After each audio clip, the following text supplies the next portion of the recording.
सभी को बहुत बहुत नमस्कार। आज हम पर्यावरण गतिविधि के अंतर्गत जल संरक्षण के बारे में चर्चा करेंगे। जल है जीवन है, जल ही जीवन है। जल की जरूरत किसे किसे होती है? इन सभी को जल की जरूरत होती है, वनस्पतियों को, मनुष्यों को, जानवरों को। जल कहाँ कहाँ पाया जाता है? पृथ्वी के लगभग 71% हिस्से में जल उपलब्ध है। तो फिर जल को बचाने की जरूरत क्यों है? आइए हम लोग विचार करते हैं।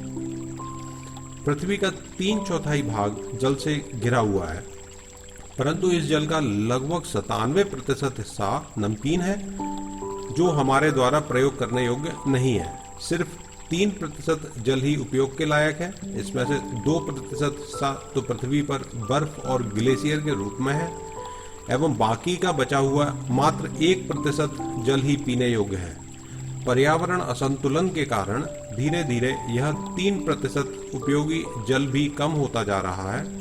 इस कम होते जल स्तर का प्रभाव पर्यावरण पर भी पड़ रहा है, जो हमारे जीवन को भी प्रत्यक्ष एवं अप्रत्यक्ष रूप से प्रभावित कर रहा है। प्रकृति यह सब अपने आप नहीं कर रही है, इसके पूर्ण रूप से जिम्मेदार हम सभी हैं। जल की कमी से होने वाले प्रभाव। ये बच्चा सूखे में पानी की व्यवस्था में जा रहा है। पानी की कमी से इस तरीके की घटनाएं हम देखते रहते हैं।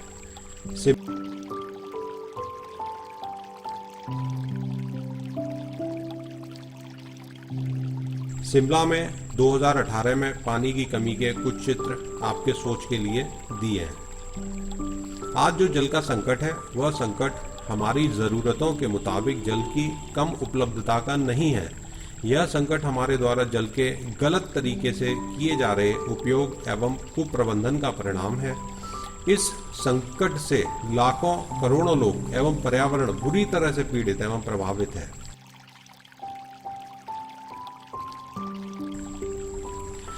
हम प्राकृतिक संपदाओं को उपयोग करने का अधिकार तो रखते हैं, परंतु उन्हें बर्बाद करने का हमें कोई अधिकार नहीं है। क्या हम जानते हैं कि हम प्रतिदिन अनजाने में सैकड़ों लीटर जल बर्बाद कर देते हैं? क्या हम जानते हैं कि हम अपनी जीवनचर्या में थोड़ा सा बदलाव करके इस बर्बादी को रोक सकते हैं? आइए देखते हैं कैसे। क्या हम जानते हैं कि चालू नल में ब्रश करने से कितना पानी प्रयोग होता है? जब हम वॉश बेसिन का नल चालू करके ब्रश करते हैं तो इस आदत की वजह से हम लगभग 5 लीटर पानी खर्च कर रहे होते हैं।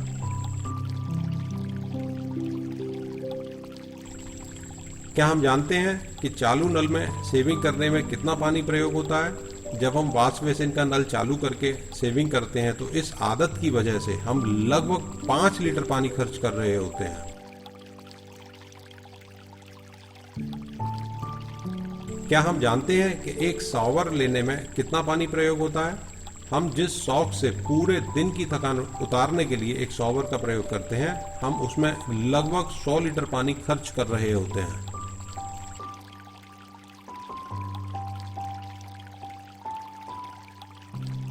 क्या हम जानते हैं कि फ्लश करने में कितना पानी प्रयोग होता है? हम एक बार फ्लश करने में लगभग 20 लीटर पानी खर्च कर रहे होते हैं।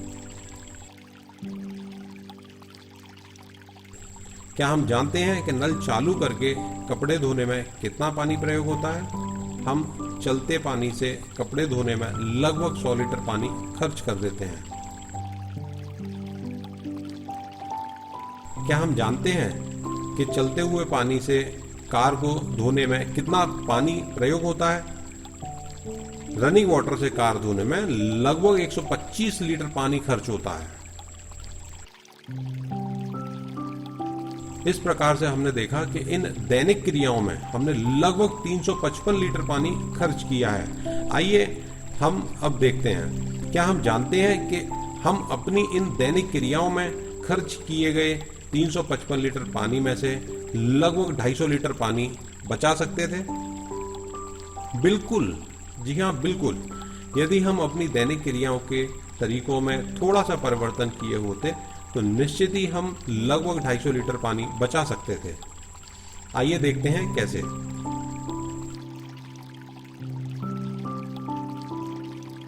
नल चालू करके ब्रश करने की जगह यदि मग का प्रयोग करें तो 5 लीटर की जगह केवल 1 लीटर पानी ही खर्च होगा।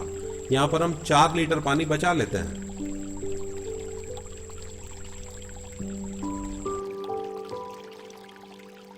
वॉश बेसिन का नल चालू करके सेविंग करने की जगह यदि हम मग का प्रयोग करें तो 5 लीटर की जगह 1 लीटर पानी ही खर्च होगा और हम यहाँ पर 4 लीटर पानी बचा सकते हैं।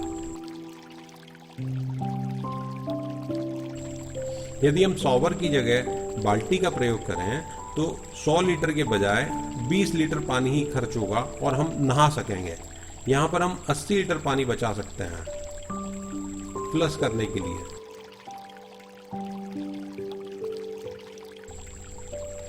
यदि हम फ्लश की जगह बाल्टी का प्रयोग करते हैं तो 20 लीटर जल के बजाय मात्र 5 लीटर जल ही खर्च होगा और यहाँ पर हम 15 लीटर पानी की बचत कर सकते हैं। कपड़े धोने के लिए यदि हम बहते हुए पानी में कपड़े धोने की जगह बाल्टी का प्रयोग करेंगे तो लगभग 100 लीटर की जगह 40 लीटर पानी ही खर्च होगा और हम 60 लीटर पानी बचा सकेंगे। कार को धोने के लिए यदि रनिंग वाटर से कार धोने की जगह हम अगर बाल्टी का प्रयोग करते हैं तो 125 लीटर पानी के बजाय मात्र 25 लीटर पानी ही प्रयोग होगा और हम लगभग 100 लीटर पानी बचा लेंगे। इस प्रकार हमने यहाँ देखा कि केवल अपनी दैनिक क्रियाओं की आदतों में थोड़ा सा परिवर्तन करके हमने लगभग 250 लीटर पानी बचाया। पानी है क्या? हमारे दादाजी ने जिसे नदी में देखा था, पिताजी ने कुएं में देखा था, हमने जिसे नल में देखा है और हमारे बच्चों ने उस पानी को बोतल में भी देखा है। लेकिन आने वाले वक्त में हमारे उनके बच्चे उस जल को कहाँ देखेंगे, यह सोचनीय विषय। जल के संरक्षण की हम लोगों की एक नैतिक जिम्मेदारी बनती है।